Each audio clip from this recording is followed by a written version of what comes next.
You're looking at a photograph taken in 1890. Two young children stand side by side in what seems to be a simple studio portrait. A girl about 9 years old and her younger brother, roughly 5. They are holding hands. At first glance, it appears to be a gentle, innocent picture showing sibling closeness. The photograph itself is badly damaged. Watermarks, fading, and foxing have erased many details over the last 134 years. But in 2023, when a photo restoration expert in Vermont digitally enhanced this image for a family history project, she noticed something that made her contact local police right away. What she uncovered was not proof of sibling love. It was proof of imprisonment. This was not a portrait of two children simply posing together. This was an image of a kidnapped girl and a small boy she was forced to pretend was her brother. If you want to understand how an ordinary family photograph from 1890 became evidence in one of the most disturbing child abduction cases of the 19th century, and what the restoration revealed about the fate of these children, hit the like button and subscribe right now. In August 2023, photo conservator Emily Richardson received a box of old family photographs from a client named David Hendris in Burlington, Vermont. David's elderly aunt had recently died, and while sorting through her possessions, he discovered a collection of Victorian-era photographs that he wanted preserved and identified.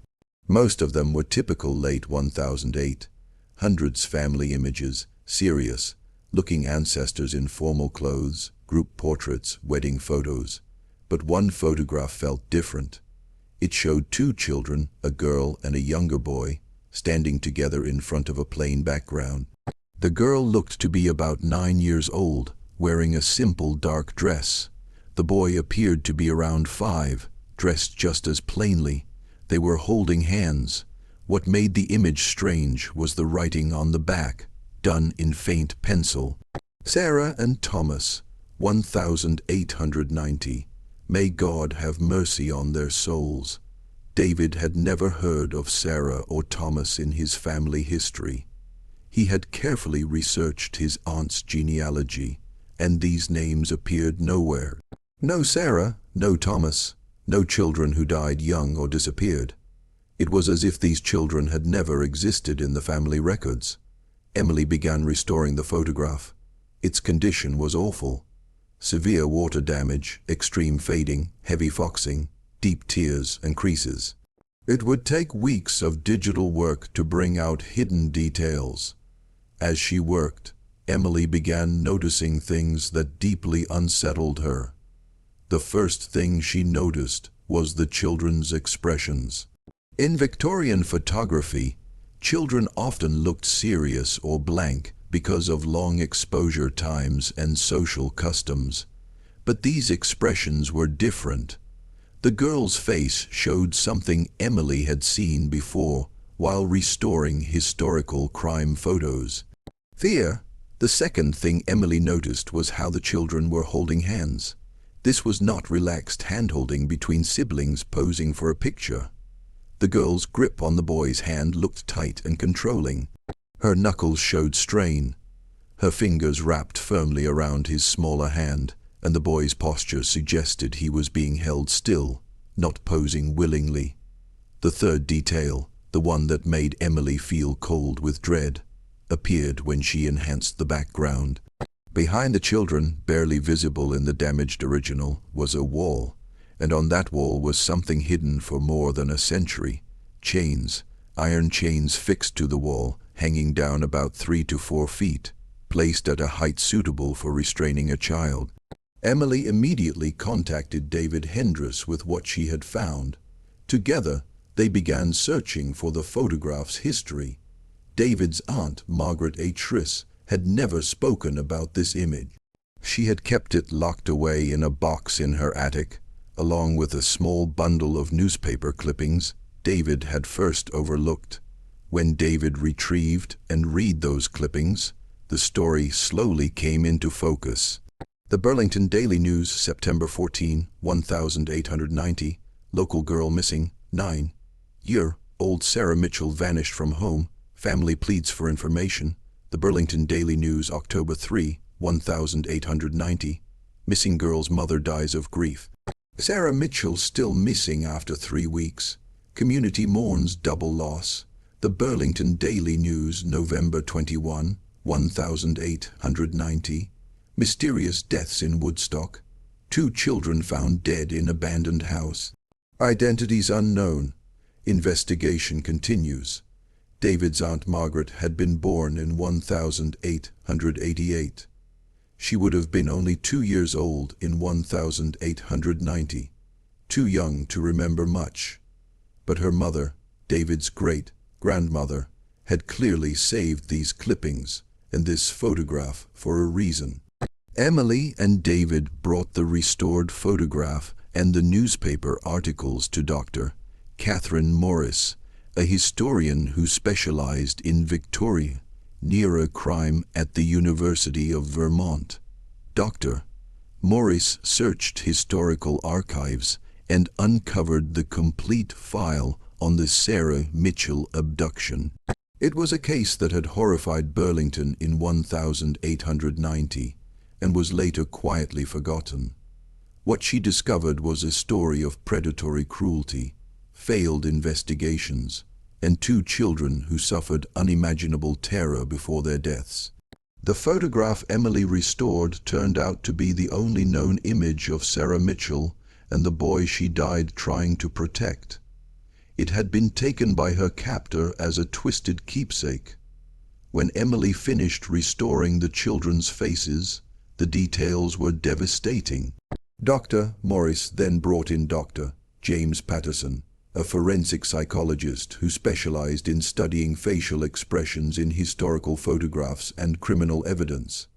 The girl's face, Sarah's expression was not the calm or serious look common in Victorian photographs of children. Her face showed many physical signs of intense fear and emotional suffering. Her eyes told the first story. Sarah's eyes were opened wider than normal, with a clear amount of white visible above and below the irises, a well-known sign of fear. Her pupils appeared enlarged even though the photograph was taken under bright lighting. Extreme stress can cause pupils to remain dilated.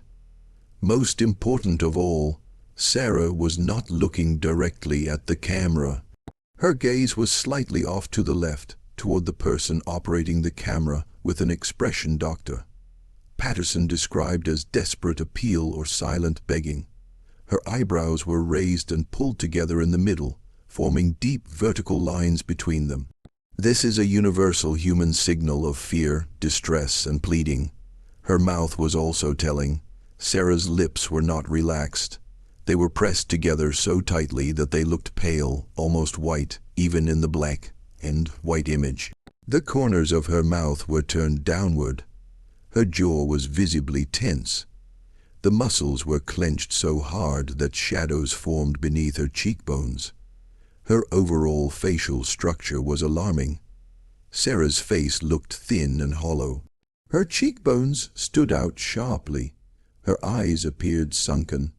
This was not the face of a healthy, well-nourished child.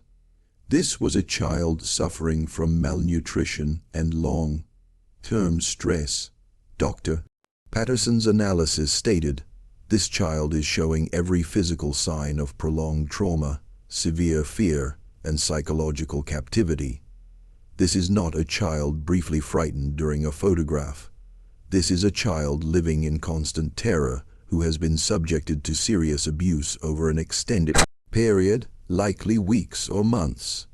The muscle tension, the eye movement, and the body language all show a child who knows she is in danger and is desperately trying to communicate that danger to anyone who might see this image. The most heartbreaking detail came when Emily studied Sarah's eyes at the highest level of magnification. In the reflection of Sarah's enlarged pupils, Emily could see the faint outline of the person standing behind the camera. It appeared to be a tall adult male holding something long and thin in his right hand. Based on its shape and position, It looked like a cane or rod, likely used for punishment. Sarah was not just afraid. She was posing while facing the threat of immediate violence. The boy's face, believed to be Thomas, told a different but equally disturbing story. His expression showed no fear at all. Instead, it showed complete emotional emptiness. His eyes looked blank and unfocused, staring at nothing in particular. His mouth hung slightly open. His face showed no emotion of any kind, no fear, no joy, no curiosity, nothing. Dr. Patterson explained that this child was showing signs of severe dissociation and learned helplessness. This was the face of a child who had been so traumatized that his mind had shut down as a form of protection. He was not truly present in the photograph. His mind had withdrawn to escape whatever horrors he was enduring. This level of dissociation in a child so young pointed to long-term extreme abuse. The boy also appeared badly malnourished. His face looked skeletal. His eyes were deeply sunken into their sockets. His skin appeared loose, hanging unnaturally on his face. When Emily enhanced the children's clothing and visible skin, even more disturbing details became clear. Both children's clothes looked dirty, torn, and poorly fitted. This was not the clean, neatly pressed clothing normally seen in Victorian portrait photography.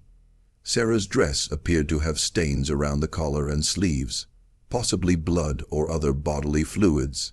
Both children's hands and wrists showed dark, narrow marks. These shadows were consistent with ligature marks, possibly from ropes or metal restraints. The boy's neck showed dark patches that looked like bruising. Both children were painfully thin. Their wrists and hands showed sharp, visible bones with almost no healthy flesh. This was not an image of cared for children. This was a photograph of two children being abused, starved, and restrained. The image itself recorded their suffering. The detail that turned this from a disturbing photograph into clear criminal evidence was what Emily uncovered in the background. In the damaged original image, the background looked like a plain dark surface, similar to many Victorian studio backdrops. But as Emily corrected the water damage, adjusted the fading, and increased contrast, the truth appeared. The wall was not a photographer's backdrop. It was the wall of an actual room, likely a basement or cellar, based on the visible stone or brick texture. Mounted on that wall, about 4 to 5 feet above the floor, at a height suitable for a standing child, were iron restraints. Emily consulted Dr. Robert Hayes, a historian who specialized in 19th century buildings and household objects, to identify what she was seeing. Dr. Hayes explained that these were iron wall shackles, or chains, commonly used in the 1800s to restrain prisoners or patients in institutions. They consisted of iron brackets fixed to the wall, with heavy chains ending in iron cuffs.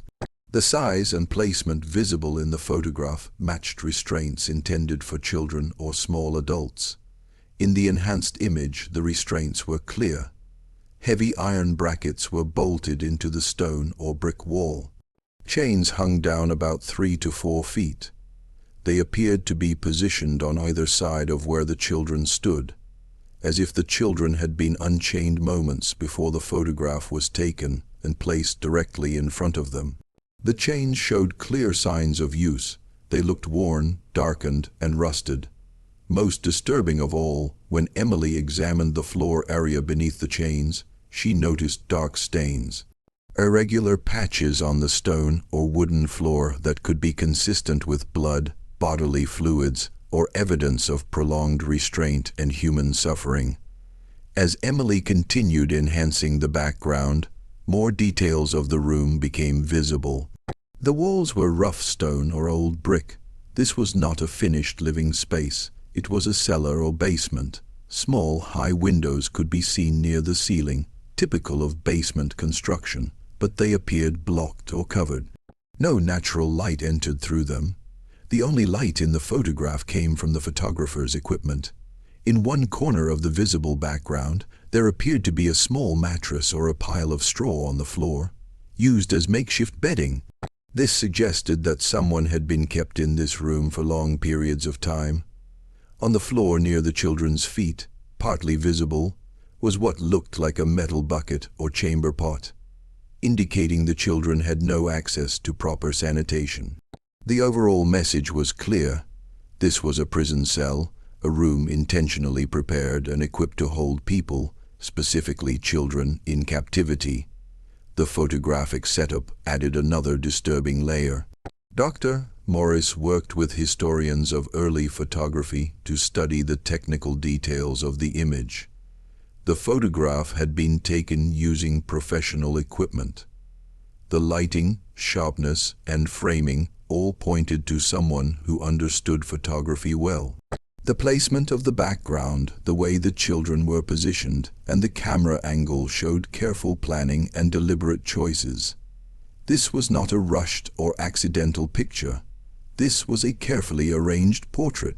Whoever took the photograph had brought professional camera equipment into a basement prison room, removed two abused and starving children from their restraints, positioned them with care, and created an artistic image, all while keeping them under threat of violence, as seen in the reflection in Sarah's eyes. This photograph was not taken by law enforcement to document a crime scene. It was taken by the abductor himself. It was a trophy image meant to record his captives. Based on the date of the photograph, 1890, and the newspaper reports about Sarah Mitchell's disappearance followed by the discovery of two children's bodies, this image was likely taken days or weeks before their deaths. This was one of the final photographs ever taken of Sarah Mitchell, and possibly the only photograph of the young boy who died with her. Dr. Morris accessed the full historical records of the Sarah Mitchell case from the Vermont State Archives. What she uncovered was a story of failed investigation and corruption that allowed two children to die. Sarah Mitchell, 9 years old, vanished from her home in Burlington, Vermont on September 12, 1890. She had been playing in her front yard at around 4:00 p.m. when her mother called her inside for supper. Sarah never came back. There were no witnesses, no signs of a struggle, no clear clues. Her mother, Elizabeth Mitchell, a widow whose husband had died 2 years earlier, reported her missing immediately. The Burlington police opened an investigation. The lead investigator was Detective Robert Carrington, age 52, a 20-year veteran of the Burlington police force. According to the case files, Detective Carrington's efforts were limited. He questioned neighbors. No one claimed to have seen anything. He checked local train stations. No child matching Sarah's description was reported. He searched nearby wooded areas. Nothing was found. After only 2 weeks, Detective Carrington announced that Sarah had likely run away or drowned in Lake Champlain, and he closed the active investigation. Elizabeth Mitchell begged him to keep looking. She insisted her daughter would never run away. She pleaded for more effort. Detective Carrington told her to accept that the girl was gone and moved on to other cases. 3 weeks after Sarah's disappearance, Elizabeth Mitchell died. The official cause was pneumonia, but family members said she died from heartbreak after losing hope of ever finding her child. There was a suspect no one properly investigated. Dr. Morris discovered something deeply troubling in the archived files. There had been a suspect from the beginning. Several neighbors reported seeing a man in the area on the day Sarah vanished. He did not live in the neighborhood. He had been seen watching children at play and left the area shortly before Sarah disappeared. Witnesses described him as a man between 45 and 55 years old, tall, well-dressed, carrying a leather bag that may have held camera equipment, and driving a small wagon. One neighbor even wrote down the wagon's identification number and gave it to the police. Detective Carrington recorded this information in his report and then did nothing with it.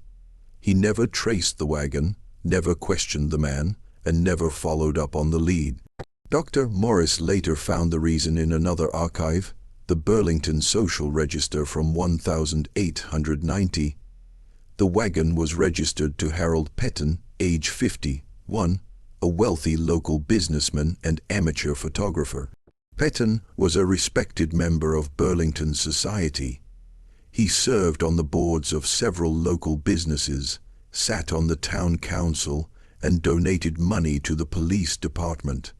He was also a personal friend and business partner of Detective Robert Carrington.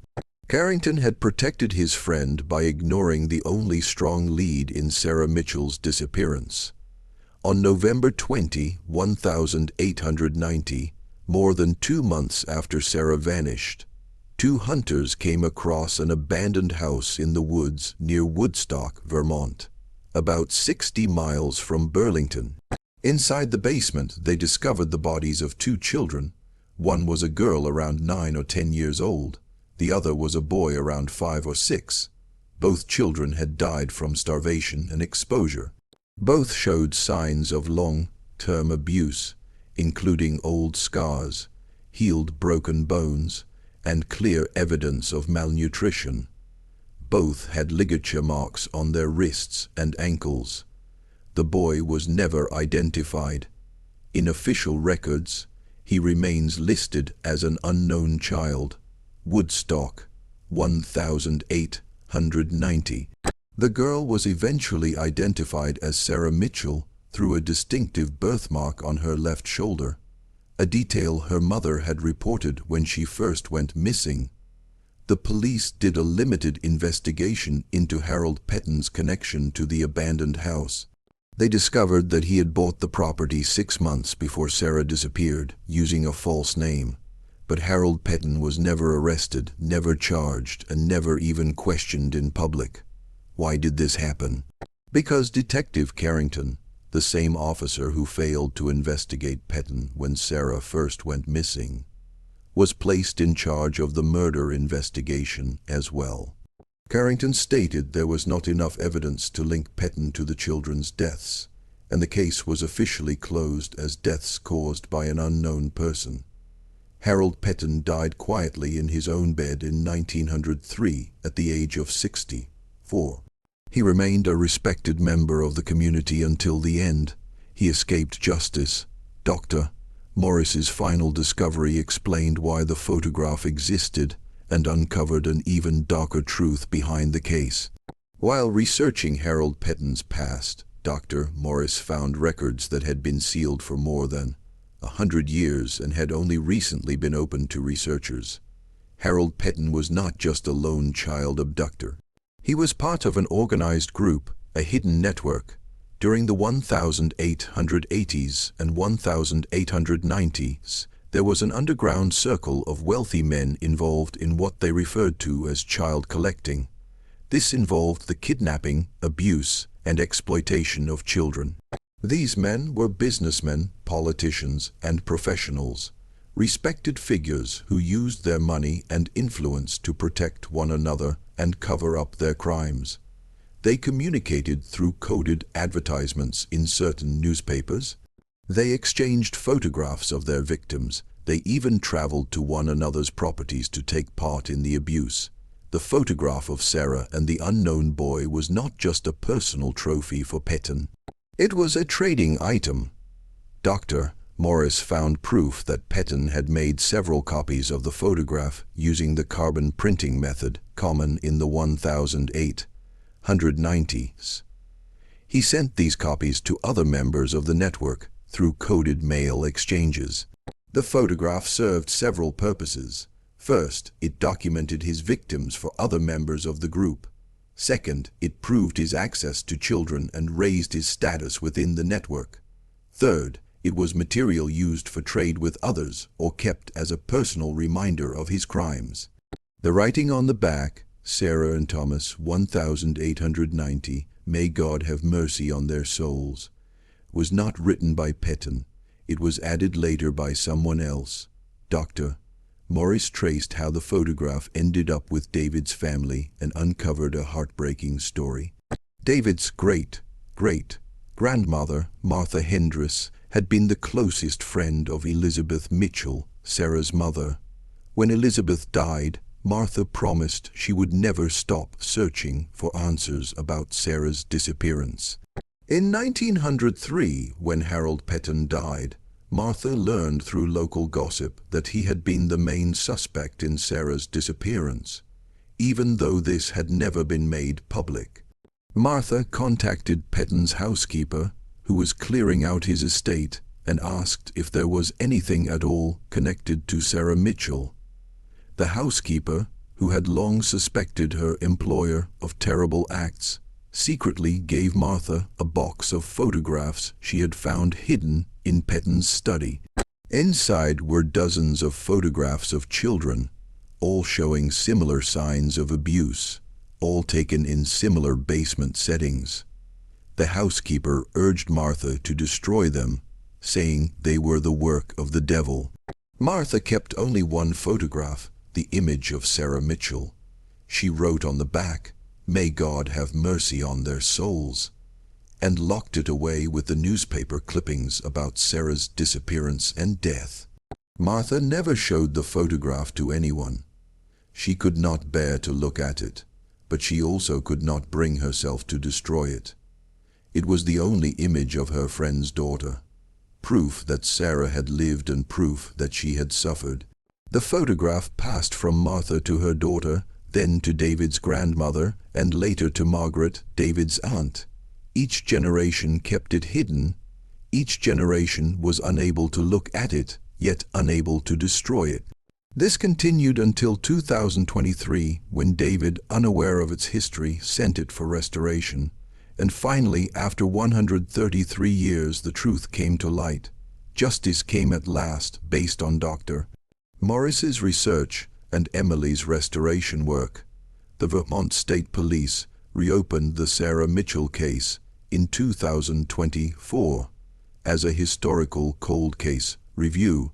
Although Harold Petton has been dead for over a century and can no longer face justice, the reopened case has led to new investigations into the secret network he was part of. Researchers are now trying to identify other victims from photographs found in archives and to document the full reach of the network's crimes. Sarah Mitchell and the unknown boy who died with her are now honored at the Vermont Children's Memorial in Burlington. A plaque reads, "Sarah Mitchell, 1881 to 1890, and an unknown boy who died with her, victims of evil hidden behind respectability. May they rest in peace, and may their suffering never be forgotten." The photograph itself has been donated to the Vermont Historical Society, where it is now used as an educational tool about child protection, abuse of power, and the importance of believing and protecting vulnerable children.